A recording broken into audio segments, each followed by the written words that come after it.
We are going to have our second session of this series, The Big Ideas of Jewish Prayer. And last week was the last time was about 3 weeks ago. We had our first class, which was really an introduction to the whole year-long study with not just me, but also David Schwartz and Cantor and also Courtney. And we read a text by Heschel, which I'm starting to look at as a manifesto of what we're trying to accomplish and where we're trying to going and what we're hoping to address. We spoke about the opportunities and challenges of prayer. And today I really want to go deeply into one key aspect. And we're going to be looking at text. We're going to go over the Heschel text one more time, but with an eye to what we're talking about.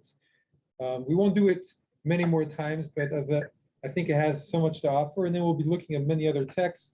And at the end, I want to try to put into practice what we're talking about, and that's to say the Shema with complete kavanah. That's going to be at the end of what we're going to try and do at the end of the class. Anybody have any thoughts or comments or questions left over from last class or in general? Okay, so let's begin. So I called this class Inspiration versus Structure, the Dynamics of Jewish Prayer. And really what we're going to be talking about is kavanah. So if I ask you what kavanah is, what are words that come into mind? Intention. Thank you. Anybody else? Focus. Again? Focus. Focus, yeah, wonderful. Focus. Exactly, concentration. I mean, it's like so many Hebrew words that has many different meanings. I often talk about how in English we have more than 100,000 words. Even in modern Hebrew, they have 20 to 30,000 words. So every word has many more shades of meaning. And so kavanah comes from kivun, which means direction. And it can mean direction, intention, focus, also on some level inspiration. And the idea of kavanah is something that's been at the heart of Jewish prayer for a very long time. Because maybe because prayers are so long and we have, focus for 2 hours is our Shabbat morning service at 2 hours, so it's not easy. But kavanah has always been there as as something that we've talked about in the context of Jewish prayer. So the Talmud has a whole long question where the Talmud asks, well, do we even need kavanah in Jewish prayer? Do we even need to have kavanah? Because it's a hard thing to legislate, right? How do you measure? And the rabbis are about measuring. So how do you measure if you've had kavanah or not when you said a prayer? It seems as a difficult thing to quite grasp. And so they talk about it and they debate it and they go back and forth. And finally, they legislate. The rabbis, we sometimes think that the rabbis are all about saying no, no, no, but really the rabbis try to do their best to make our lives easier. But the rabbis did not legislate that kavanah was needed in prayer because they felt it was too high of a bar. And Jews, we're just busy surviving and living our lives. And you're also going to tell me I have to repeat my whole 2 hours if I don't have the right kavanah. That seems like a difficult thing to ask. But they talk a lot about kavanah. Kavanah is really important. So we talk about Kava versus kavanah. That's the conversation. So Kava means fixed. And Kava is, on one hand, we have our fixed prayer times. We have our fixed words that we say every time, the order of the prayers. We have everything is ordered. On the other hand, you have this idea that it's a spontaneity of, inspiration, of focus, of intention. And somehow you have to bring both of those together. And I spoke last time about Reb Zalman and his analogy of freeze-dried coffee, right? So if the service is like freeze-dried coffee and our kavanah is like hot water. So if your kavanah is hot enough, then the coffee becomes coffee. But try pouring cold water into, coffee grains, it's not going to work very well, right? It's gonna get lumpy. It's nobody wants to drink that coffee. So it's the same kind of thing. So anybody have any thoughts on Kava? Do you find having kavanah challenging? Maybe let's start there before we go on. Is it challenging to have kavanah in prayer? I think it is, but I think you need the kava to get to the kavanah. I don't, because I think kavanah without kava could lead you anywhere. But at least with kava, you have a direction, and from there you can have, hopefully, develop kavanah. Beautiful, thank you. Yeah, we need kavanah as a challenge, but the kava and kavanah together is what creates the experience and the connection. Beautiful. All right. So we're going to look at our first text, the Heschel text. We're going to look at it again, but through the eyes of kavanah, because I think really that the prayer emergency that he's talking about is an issue of kavanah. And we'll see and he really talked about all these different aspects of kavanah. So let's go through it again, and this time with an eye to thinking about kavanah. So Alan, since you're here in person, how about reading for us our first text? Sure. The Spirit of Jewish Prayer, Rabbi Abraham Joshua Heschel. Our services are conducted, actually, everybody here? Yeah. Yes. Yes. Our services are conducted with pomp and precision. The rendition of the liturgy is smooth. Everything is present, decorum, voice, and ceremony. But one thing is missing, life. One knows in advance what will ensue. There will be no surprise, no adventure of the soul. There will be no sudden burst of devotion. Nothing is going to happen to the soul. Nothing unpredictable must happen to the person who prays. He will attain no insight into the words he reads. He will attain no new perspective for the life he lives. Has the synagogue become the graveyard where prayer is buried? Thank you. So what is he talking about? What's missing? What is the life that's missing? Feeling? Feeling. Meaning. Meaning. Meaning.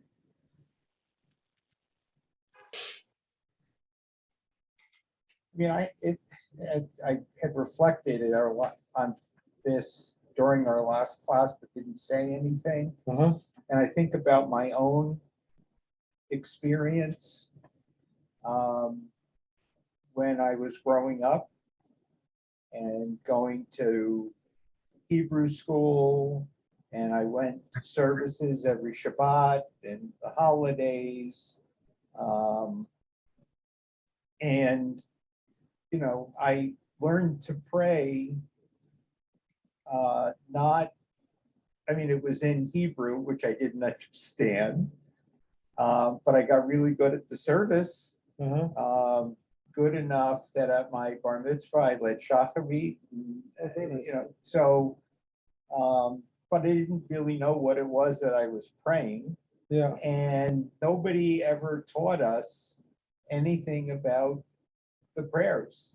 Yeah. It was, you picked it up by osmosis. You picked it up by watching the other people in the show doing what they were doing, and you eventually learned what to do and when. Mm-hmm. So it's hard to have, or I should say it's hard to have. I found it, always hard to have kavanah by praying in a language I don't understand, doing things rote, for 71 years or however long I've been doing them. And I've tried different things, but I'm still struggling. Thank you for sharing. And I really think it's, I was talking about this with someone who's very deeply embedded in the Catholic world, Catholic, and you say, oh, we have the same problem in the Catholic world, but I think it's a hard thing in general to do this, and once the culture becomes not that there isn't much kavanah, it's very hard to suddenly bring it because it feels far away. Anybody else? Yes, I was listening to On Being this morning. Hmm. They were interviewing this psychiatrist, Bessel van der Kolk, Yes. and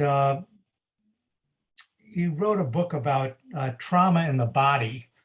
Mm-hmm. And Yeah. I think what was fascinating about it was that he really said that, the mind, our mind, I think, is kind of separated. There's like an animal mind, and then there's like more of a, I guess, logical mind. And I think when I think about kavanah, I think about, it's like, you have the kava of what you're going to do, but every day you wake up and you're different. You feel different. And I guess the challenge is, how do you deal with those feelings when you have to start at 8 o'clock, and you have to kind of focus your mind on something where you really, your head may be in a different place on a different day. Beautiful. Thank you. I think it's really, as you were talking, I was thinking about what Heschel just said about, there's no surprise, but every day is a surprise as a human being, right? Every day is a surprise. You don't know what you're gonna, like you said, you can wake up, you're a new person. So when you come to your prayer should reflect that, right? Because your prayer is just an extension of you and of your life inside of you on some level. Of course, the prayer is also there as to give you something that's comforting and always the same on some level, but there's the mixture of the two is what makes it come alive. So let's go forward. This is really powerful stuff. Alan, do you mind reading the second paragraph too? The modern synagogue suffers from a severe cold. Our congregants preserve a respectful distance between the Siddur and themselves. They say the words, "Forgive us, for we have sinned," but of course they are not meant. They say, "Thou shalt love the Lord thy God with all thy heart," in lofty detachment, in complete anonymity, as if giving an impartial opinion about an irrelevant question. In the air of tranquility, complacency prevails in our synagogues. What can come out of such an atmosphere? Thank you. So how would you what would be the words you would use to say the Rabbi Heschel is saying is lacking now in this paragraph? It's not meant, right? That's the first big point he says. It's not meant, which is, and it's hard. How can you mean when you're saying 1,000 words? How can you mean every one of them? But what do you think? I think it's engagement. Engagement, yeah. It's about, he talks about in complete anonymity and an air of tranquility, complacency. It's a sense of not being fully engaged. Thank you. I think there's Pinda, were you about to say? Go ahead. ownership as well. Pinda, go ahead. I think there's a lack of ownership. Beautiful. Yeah, exactly. It's like a sense, what he said is a lack of taking ownership over our prayers having life. And it's one of the problems when there's a big emphasis on Kava, which we all have. And it's okay. It's another Shabbat service, another minion morning minion. It's very easy for all of us to just think, okay, I'll just do another one, and maybe I won't hit a home run, and maybe it'll just be and the bat, maybe I'll strike out. That doesn't really matter. I'll be here tomorrow. And there's something powerful about that too. But there's also, if you do that too much, and eventually, you know, when you actually get your hit, when you actually get your home run, and when that's just the way it is, then how do you change that? So is there somebody in the congregation who actually has kavanah and can sustain kavanah by themselves? I mean, you know, I think it's kind of like a community effort on some level. If there's going to be kavanah, I think that an individual who's in a congregation where there is no kavanah is pretty much either going to start not having kavanah or leave and find another place where they can find kavanah. And I think that there's a communal element in regards to prayer and in regards to people in regards to sustaining kavanah. Wonderful. I think it's really true. And I mean, the other option is for that person to come and just do their own thing and have their own. And if you have enough ownership, as Brenda was saying, of the prayer, you can walk into any minion, whether they have kavanah or not, and find your own kavanah because it's inside of you. And you can pray with kavanah. And it's true, it is a communal effort. And part of my hope with this course is that by the end of it, all of us who are going through it together will be looking at each other in services and kind of egging each other on to have more kavanah, you know, and thinking about, well, how can we bring that to because you're right. And I think that when you have a mass, even if 3-4 people who suddenly are swaying with kavanah, even if it's not physically swaying, but you can tell they're in it, it changes the energy in the room. You know, it brings a spark. And you know, I've been to you know, services, and you know, again, this is very widespread. It's in many places. But there's a place I used to go to called the Happy Minion, and it went on for many hours. And you know, it's not the community that I went there to pray, not to hang out. But there, you know, the second you walked in there was tremendous kavanah. And I think it's possible that you can, if everybody creates it together, one can have it. And we'll be talking about the group part some other time. But I think it's like you said, it's a spark. And if you see one person with that spark and you bring it and other people, and sometimes in our at least I feel a difference in our sanctuary. Sometimes it's there. You can feel there's like a spirit and everybody's, and sometimes it's kind of it's like there's a blanket on top of the whole service, you know. But you know, it's a group thing. But on the other, you can't control what other people are doing. You can only control what you're doing, right? And if we all bring kavanah together and give each other permission. So the next part, right? Do you mind reading the next part? Can I ask a question real quick? Sure, go ahead. My mother used to, you know, in Yiddish, there's a word shuttling. Yes. You know, when you're kind of going back and forth as you're praying. Yeah. So I always thought that, you know, people who are doing that had kavanah. Mm-hmm. But so could you explain how does that, you know, physical movement affect your prayers? So we'll be talking about this in detail next session, where I'll be talking about finding your own davening voice. But I think shuttling is definitely related to kavanah, and in some ways, your shuttling is the way that it's a meditative way to go through the chanting of the words. You have so many words. How do you maintain kavanah? You can't mean every one of them, but somehow through your movement and through the sound of your own voice chanting, whether it's audible or not, creates kavanah.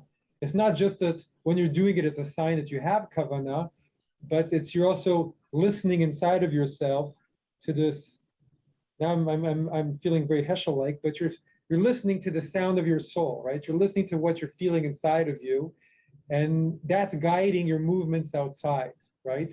So you're moving with the movement of the inner movements of your soul. And there are times, right, that the Baal Shem Tov talks about, we'll be talking all about this, but he says, right, that when you're praying the Amidah, he says, at first you're shuttling, and your shuttling is helping you find your kavanah, and you're kind of going with it, But when you actually reach a place of total kavanah, then you stop. Your shuttling stops, and then you're just silent, because you've reached that place of kavanah, and then you're trying to go beyond even the shuttling.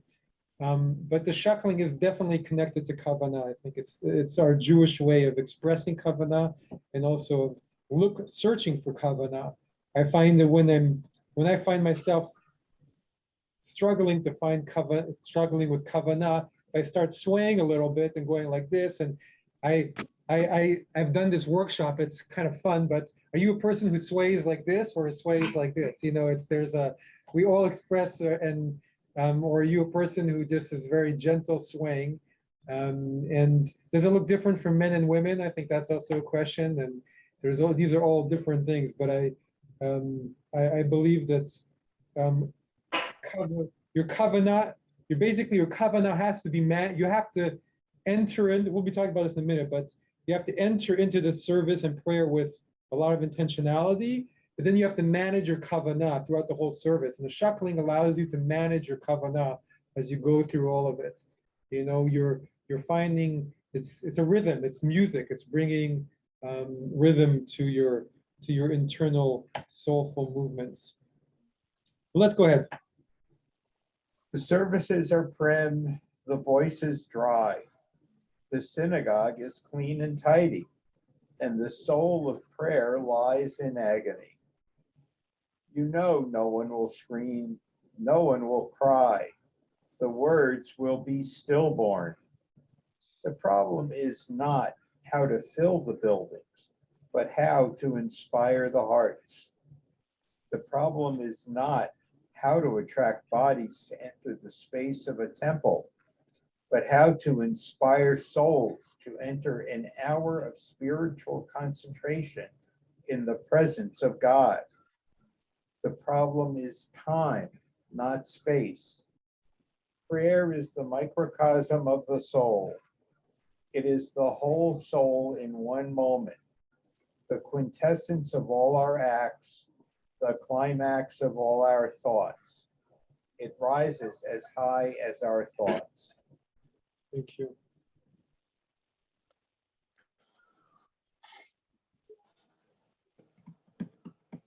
Heschel has very poetic language. I also think he's saying something very real about, first of all, you have to be inspired to enter 1 hour of concentration, right? You need to be inspired to enter into that hour of concentration, and you need to be concentrated. And after he talks about, right, prayer is an extension of your soul. So if you're not thinking about the needs of your soul the rest of the time, it makes it harder to bring all of it in prayer. We're not going to read the last paragraph, but in the last paragraph, he talks about the problem is not prayer, the problem is God.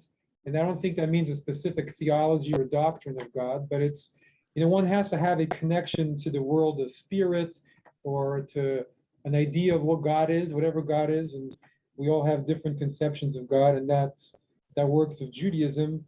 But that connection, that relationship is part of what powers our prayer.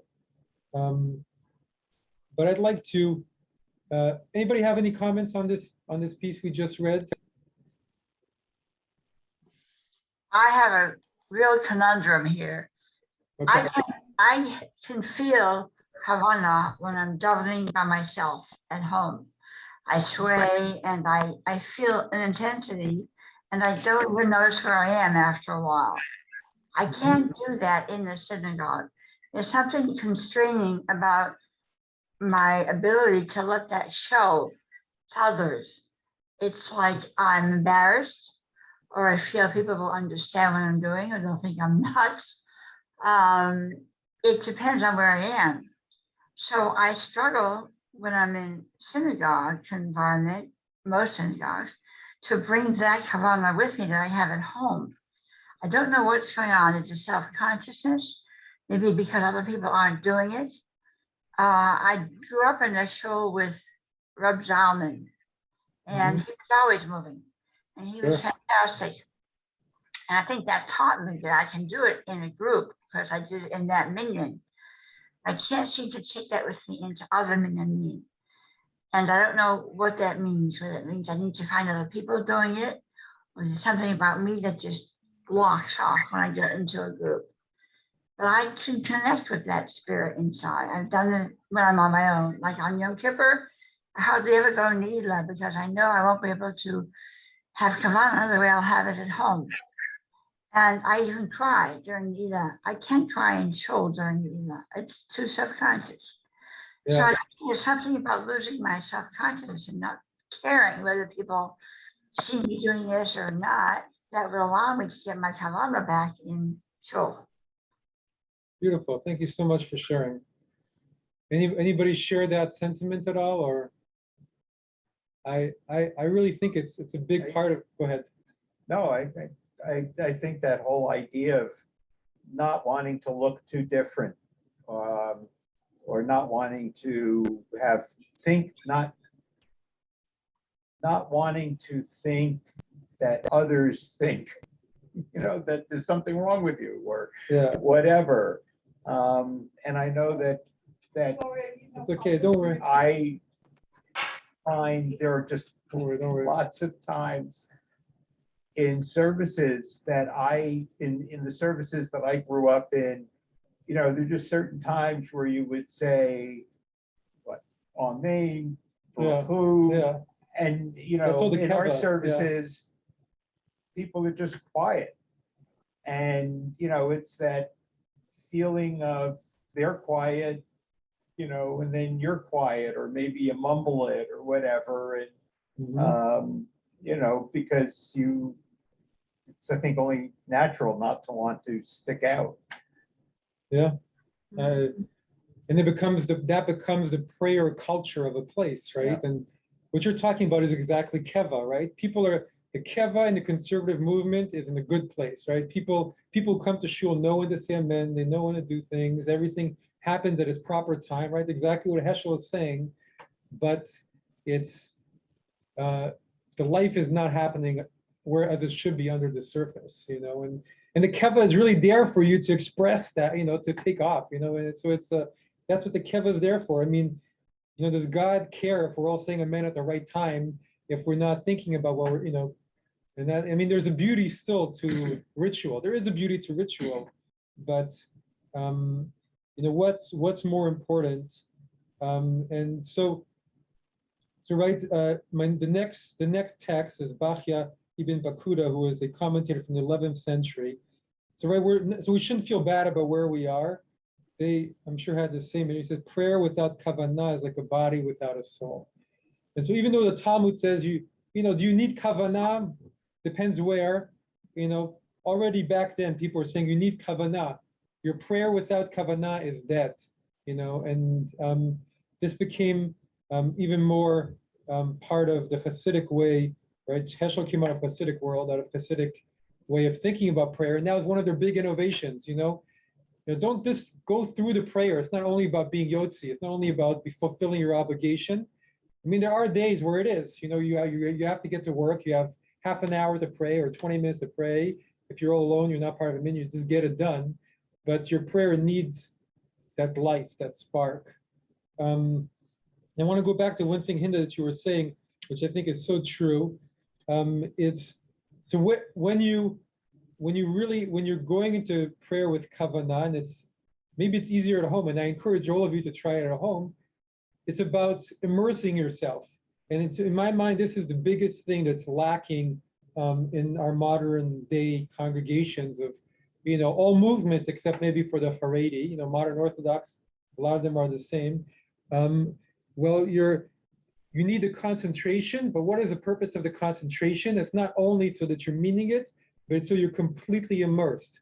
Because it's only when you're really immersed that it opens up a different space. When you're totally immersed in tefillah, in prayer, it opens up a whole other world. It's like you've left where you usually spend your life, and you're going into a different space.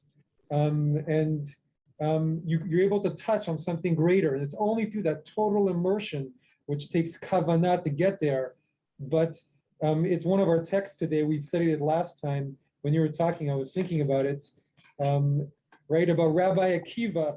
It says that when he would start his prayer, he would start on one side of the room. And when he would finish his prayer, he'd open his eyes and he was on the other side of the room because he was so immersed. He was just completely taken up in it. And that's when you're immersed in prayer, and you have to give each other permission to do it. You just have to do it. You just have to bring everything you have and just go into it. Because when you're completely immersed in prayer, that's when you're able to go into a different place. And that's where you really, you don't need kavanah anymore because you are kavanah. You're just in it. And that's, but you have to immerse yourself. If you don't immerse yourself, if you're the engagement, Judy, that you were talking about, if your engagement is 10%, you'll never leave where you are. You'll just always stay where you are. But if you give yourself 100% into what you're doing, completely immerse yourself with one focus, attention, forgetting what people are thinking, and even if you don't sway a lot, but just a little bit, but you just try and give yourself into it, take off with it. That's where you really become prayer, and where Jewish prayer becomes alive. And whenever I talk about prayer, I talk about this last time, going to like the Muslim mosque. I've only been to a mosque a few times in my life, but going to one Erev Ramadan and thinking their prayer would be 3 hours long, but it was 15 minutes long. But seeing them immersing themselves, doing their whole thing they do, they were totally immersed. And because they were totally immersed, that 15 minutes gave them the preparation for Ramadan, to prepare them spiritually. And so, I think we have to do the same thing. And part of it is, it's very hard to do it for the whole prayer, but to have a few moments where you can do it, and then the rest of the prayer, it doesn't matter because you're already on some level immersed into it.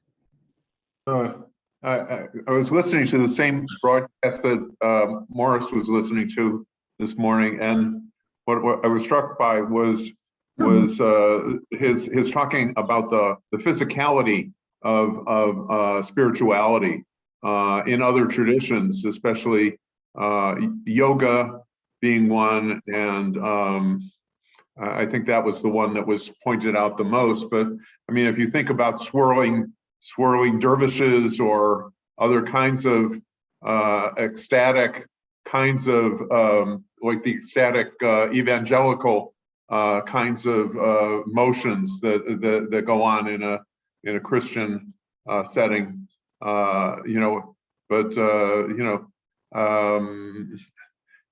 other than shuttling, well, we have bowing is one, and then at the in the kedusha of the amida of rising up to heaven, but those are not necessarily accentuated as thinking about the physicality of what we do and combining it with our intentionality in regards to the prayer. Thank you for mentioning that. And I've never been to a evangelical church, and my initial reaction, I'm not sure we're aiming for exactly the same thing, but I actually think that those movements in Judaism are so powerful if they're done in that, I've been in services where there's like a whoosh, like the Amidah, as you take your 3 steps back and forth, and the entire room does it, and there's a sense of like unbelievable spiritual movement happening. And when you get to the Kadosh, Kadosh, Kadosh, it's like everybody's literally trying to reach heaven with every kind of tippy toe up. It's so powerful. It's like amazing.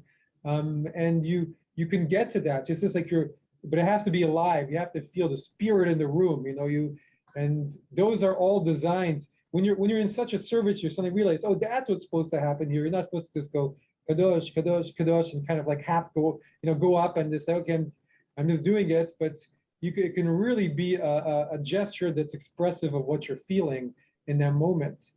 Just like the Muslim prayer is a total submission and right, it's all designed. Ours is the same thing, right? The bowing, the rhythm of the bowing, and then the kedusha is supposed to be the highlight of the service. So if we were all together and there was that sense of, I felt that whoosh, like there's a whoosh in services, like suddenly the whole room is getting up on their tippy toes and doing with such intensity and intentionality. It's so beautiful. Also the Muslim practice of actually prostrating, and you and the cantor do this during the high holidays. Of actually doing that, but and also just the bending of the knee is in the borek kind of. Well, so in according to halacha, the whole congregation should be bowing down on high holidays, not just the cantor and the rabbi, and that's part of. This is my vision of what happened, and I may be somewhat wrong, but I would say the gedolim, the big kind of innovators of the conservative movement. I don't know the reform movement as well, but of the conservative movement, they came from a rich prayer tradition. They were born in Europe.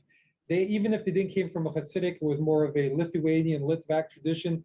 They had that kavanah because they grew up with it, and they didn't bother teaching it and kind of mixing that into the desire to fit into America and maybe somewhat basing our services on Protestant services, and they thought, oh, you won't lose that and it's fine.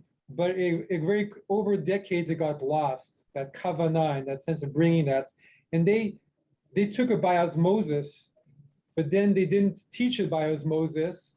And over a few generations, it was lost. And then instead of having the life taught by osmosis, we got to where we are now, which is, it's not horrible, but there's not that spark that's taught by osmosis. Because if our services on Saturday were like that, then our religious school students would be like, well, that's just the way you pray. And then they would, it would just be you would be going from one generation to the other. So it's, and again, it's every synagogue is similar on some level. There are they get some of that at camp. When they go to camp, they get some of that sense of moving in camp, and then they come back here and then it isn't happening in their home congregation. Yeah, so there is ruach that happens at camp for sure, but this is what I'm going to say is against the grain of what most people are saying. They're always like, we've got to bring the ruach from camp. What I say is the ruach from camp is good for teenagers because that's what they're at, but the adults need to develop their own kind of ruach, which is much deeper and more profound than the ruach of camp, and bring that into synagogue. So I don't think we just need to bring camp into synagogue, because the ruach of teenagers is never going to come from as sincere and deep a place as the ruach of adults. Right. What the movement needs to develop is the ruach of adults. And as Hinda was saying, and Alan was saying, people give each other permission to do that, because why are you spending 2 hours doing this if you're not allowing yourself to do it the way you want to do it? I mean, that's just a culture, but it's kind of a funny idea that we do this week after week, day after day. But I want to get to our next text, a Hasidic text by Rabbi Nachman, and we're not going to read all of it because we're running a little bit out of time. But I think it gives us, it's a very poetic view of what prayer can feel like in a certain kind of way. So who would like to read this for us? From Likutei Moharan. This is Rabbi Nachman, the grandson of the Baal Shem Tov. I can read. Thank you. Every single word of the prayer service is an entire world. When a person stands up to pray and recites the words of the prayers, he's gathering beautiful buds and flowers and blossoms, like someone walking in a field picking lovely blossoms and flowers one at a time until he makes a bouquet. After that, he picks more one by one, making another bouquet and joins them together. So he goes on picking and gathering more and more lovely bouquets. This is likewise true of prayer. A person goes from letter to letter until several letters are joined together and form a single word. He does the same for a second word. Then the two words are joined and he goes on gathering more until he completes a single blessing. After that, he goes on gathering more and more from Avot, the first blessing of the Amidah, to Gevarot, the second blessing, and from Gevarot to Kedushot, third blessing. So he goes on further and further. Who can Go ahead. extol more? Yes, please. Who can extol the great splendor of the gleanings and gatherings that a person makes through the words of the prayers? And when speech emerges, it emerges from the soul. The utterance emerges and is heard by his ears. Then the utterance begs and implores the soul not to part from it. As soon as the first letter emerges, such as the letter bet of the word Baruch, it begs and implores the soul not to part from it. Considering the great bond and love between us, how can you separate yourself from me? You see my precious beauty, my radiance, my magnificence and splendor. How can you tear yourself away from me and leave me? True, you have to move on in order to gather additional valuable treasures and great delights. Yet, how can you part from me and forget me? At least see to it that wherever it is you move on to, you don't forget me or separate from me. So too, the letter resh of the word Baruch begs the soul in the same manner, and all the more so when one finishes the entire word. Then the whole word pleads in the same manner, caressing and embracing the soul and not allowing the soul to leave it. In fact, a person has to recite many more words and numerous blessings and passages before concluding the prayer. Let's stop for 1 minute. So very poetic, but he's talking about such an alive prayer. He's saying prayer is like collecting flowers. Like if you were collecting flowers for someone you really love and haven't seen in a long time, you're so focused, you're going from one to the other and it's so alive, right? He's imagining the letters of Baruch talking to each other, you know. He's just talking about when your prayer is alive, it should feel like every word is emerging from your soul, is the letters are talking to each other, they're going up, every letter is a world. I mean, it's so alive and powerful. And how immersed are you? If you think your prayer is like collecting flowers, you have to be completely immersed in it, right? You're going from one prayer to the next and from one word to the next. One is coming and the other, and they're joining to each other, and one doesn't want to join. I mean, it's like a whole kind of inner spiritual theater happening. It's really a kind of a very beautiful image. And it's, you know, we know that kavanah, right, when we're in different places in our life, if your spouse is angry at you and you're going to collect flowers for them, you're totally focused on what you're doing because you're thinking, I really want to make this better. And you're one flower and the other flower and the other flower, and you're putting them together and you're thinking how this will make them feel. And I know they love this color and this color. And you know, you're so focused on what you're doing because your whole being is in it. And because of it, you're experiencing what you're doing so intensely and one-pointedly. And so please, Kay, finish the passage. Okay. Therefore, the rule is he must make the entire prayer one. Each individual utterance should contain all the utterances, the prayer, so that from the beginning of the prayer to the end, it will all be one. Thus, when he reaches the final word of the prayer, he will still be holding it at its first word. This way, one can pray the entire prayer and nonetheless not separate himself from even its first letter. Have an amazing concept that as you're praying, your kavanah is such that you still are holding on to the first letter of the first word you said. You haven't gone in a million different directions, which is very hard. But it's obviously a huge challenge. I remember, it's not easy to do this, but there's a Hasidic Rabbi who used to say, my whole life, he said this, for the first 30, 40 years of my life, I was just trying to say Baruch Atah, Hashem with kavanah, just to say those words, blessed are you, Lord. Just to say that, blessed are you, Lord, just think about what you're saying and what that means with the proper kavanah. And then he says, when it came to like later in life, I was just trying to say Baruch with the proper kavanah, just to say blessed, the Holy One is blessed, or universe. Just saying that was so, and so part of it, I think, is that one doesn't want to be focused like this, but rather in a very expansive way, and in a way that allows our minds to soar. And it's hard to explain, but I think one needs to, something we'll be doing throughout this whole course is thinking about the prayers and what they mean, their contemplation, and while we're focused on them, letting them take on life within us. So we're going to try and do this for the Shema. I'm just going to lead it myself, and we won't try doing it all together, or it might be too distracting with Zoom and different voices.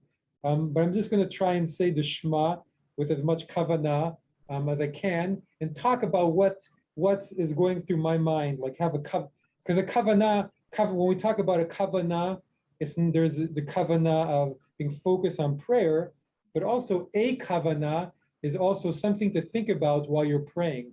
So a kavanah during high holidays, right before some prayers, I'll say a few words. And my intent, at least, is for that to be inspiring and to help give one something to think about as one goes into the prayer. And I think that so kavanah is not only the words itself, but it's kind of like the life around the words. And ideally, if one has life around all the words of our prayer service, a high bar, then the whole thing is alive and we own all of it. That's the ultimate goal. But I think why the Shema? Because right, the rabbis say when you say the Shema, you're taking on the Ol Malchut Shemayim, you're taking on the yoke of the kingdom of heaven, and it's doraita, it's from the Torah. I think if you can say the Shema with full kavanah and be totally immersed in it, that sets you up for your whole day. That will give you like a jewel for your whole day. And if you do that in service, if you can do the Shema in the Amidah with total focus in the service, all the rest doesn't matter. I mean, all the rest is really just ramping up to the Amidah and ramping down. It's like takeoff and landing. So all the other prayers are just added on afterwards. So if one can do that, it creates a lot of intensity for one's own prayer, but again, for the whole congregation. And if any of you have been coming to my my talks at the annual meeting, I often talk about prayer, because I say prayer is, we have so many wonderful things happening, but let's keep working on prayer, because if we can bring more and more kavanah, it brings life to everything else we do. It enriches the whole life of the congregation. So I'm going to do the Shema. So if you look on page 4 of the pack, you'll see the Shema with the Hebrew and the translation. So I'm going to just say the Shema one line at a time, basically, Hebrew and then English, and then give you what I think about. And every one of us has their own things of what you can think about. Okay. So if you'd like to close your eyes, if that's something you'd like to do, please go ahead, but you don't have to. Shema Yisrael, Adonai Eloheinu, Adonai Echad. Hear, O Israel, the Lord is our God, the Lord is one. So God is our God, our very own, not distant in some faraway heaven, but God is our very own, with us at every moment of our life, through the good times and through the challenging times. At the same time that God is with us, God is also one. The whole world is linked together in that unity, all the universe. Ve'ahavta et Adonai Elohecha b'chol levavcha, b'chol nafshecha, u'b'chol me'odecha. And you shall love the Lord your God. Love is at the very center of our tradition. It's the fabric that binds all of it, all of Judaism together. B'chol levavcha, u'b'chol nafshecha, u'b'chol me'odecha. With all your heart and with all your soul and with all your might. We should bring all of our capacity to love into a life of meaning, to doing the divine will, and all of our soul, our very life, and all of our might, our best self, into living a life of purpose and of meaning. V'hayu ha'devarim ha'ele asher anochi mitzavcha hayom al levavecha. And it shall be that these words that I command you today shall be in your heart. We should carry those words of dedication in our heart, enshrine them in our heart. V'shinantam levanecha, and you shall teach them diligently to your children. You shall teach our children this dedication to a life of purpose and meaning to the divine. V'dibarta bam, and you shall speak of them. We shall make them part of our speech. V'shiftecha v'veitecha, when we sit in our homes, we shall make purpose and meaning part of our conversation, deeper matters, divine matters. Uvelechtecha v'derech, when you walk along the way. When we go on the road, we bring it with us. We don't just leave it at home. Uveshochbecha uvekumecha, when you lie down and when you rise up. When we go to bed at night, before we close our eyes, we reconnect to that place of dedication. And when we rise up, before all the thoughts come streaming in, we connect to that place of love and dedication. Kshatam leot al yadecha, you shall bind them as a sign on your hand.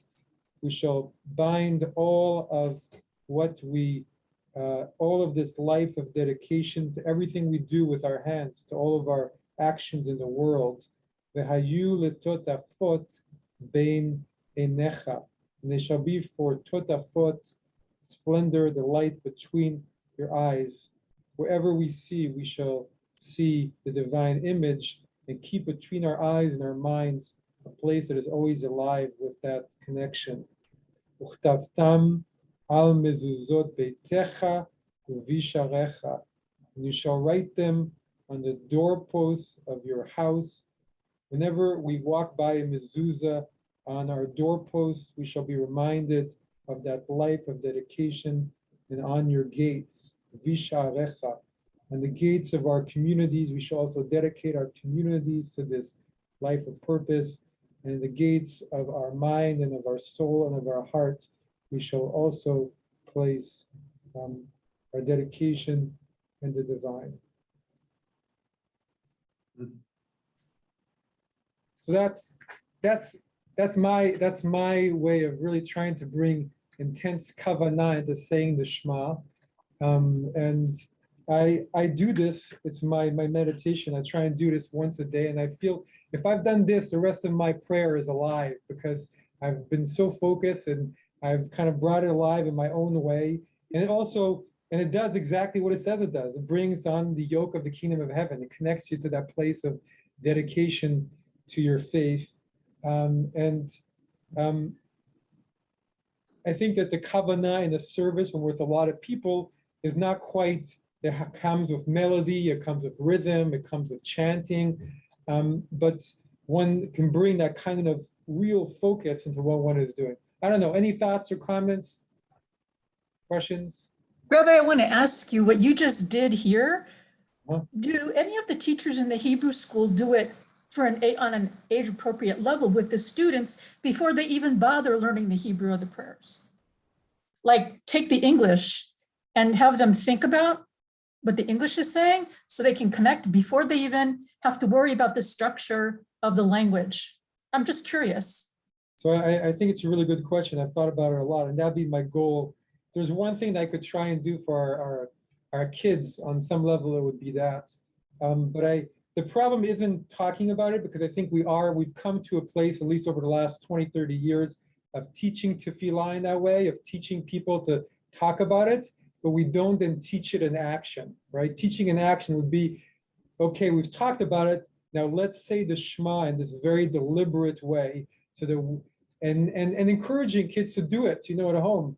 It feels a little weird or a little like, oh, that's not what I do. But, at the end of the day, at least my opinion is, if we can teach them everything, but if there's no kavanah in the Judaism we're teaching them, it's very thin. It will disappear. It can easily disappear. But if you even teach a little bit of Judaism with a lot of kavanah, that's implanted on their soul and it won't leave. And so I think the issue is kavanah and prayer, but it's really in all of our Judaism. And I think the beauty of conservative Judaism is that we're not trying to do everything all the time. We can concentrate on a little bit here. We can concentrate on quality over quantity. And if we could, if we could bring this kind of kavanah to just a few things we do, it doesn't we don't have to do everything. And we see the halakha as being the vehicle to that connection. Not the halakha itself is not, the Jewish law is not the purpose of the whole thing. It's the vehicle for it. And I think if we could bring that, we would really be transforming our own lives. And thank you for bringing that up. Maybe I'll talk to David about it. Maybe we'll try and put it into it. Not just talking about prayer, but then doing it with that kavanah. And what I found is that children want that. And actually, if you take away the sense of who's looking at what, I remember being in a camp Ramah, and I was teaching relationship with God, and people thought the kids will never go for it, but it was an elective, and every few days there were more and more and more people until it was the biggest class, and they were meditating with me half an hour every morning, and for all summer long. In the middle of camp, you can imagine how noisy and how much stuff is going on, and a lot of them wrote that it was part of their favorite thing they did all summer long. And I think kids are hungry for it.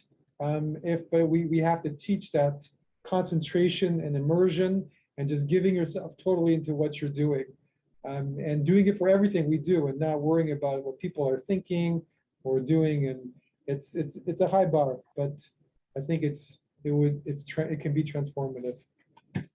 So how do you operationalize any of those concepts that are in the Shema?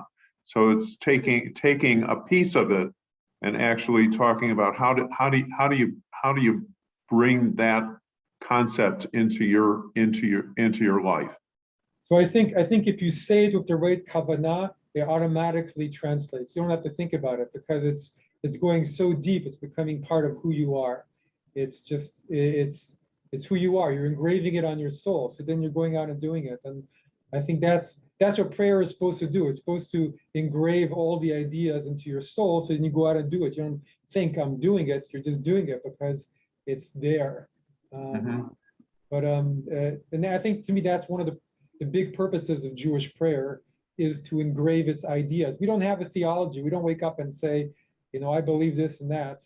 But we have the Shema. The Shema is the closest thing we have to theology, right? You say the Shema with all intentionality, with purpose, and that puts into your mind the ideas with which to live your life.